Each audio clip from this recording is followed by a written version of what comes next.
duma la sëyal si.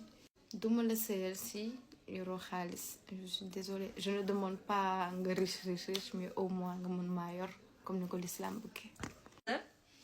duma la sëyal si tu fais pas minimum 1m90. À préciser, je fais 1m75. duma la sëyal su fekkente ne nit boo xamante ne nga doo sàmm sa kàddu. duma la sëyal si tu n'es pas polygame, si minimum tu ne veux pas avoir 3 femmes, genre parce que man 3e femme laa bëgg nekk. Su fekkee je suis première femme te monogame nga, je vais m'ennuyer, j'ai pas envie. duma la sëyal si tu es polygame parce que man j'ai pas le temps de faire des histoires. duma la sëyal su fekkente ne yow jean déchiré mooy sa style parce que il faut minimum que mu méngoo ak li may sol. Balle perdue. duma la sëyal si tu es ñàkk jom,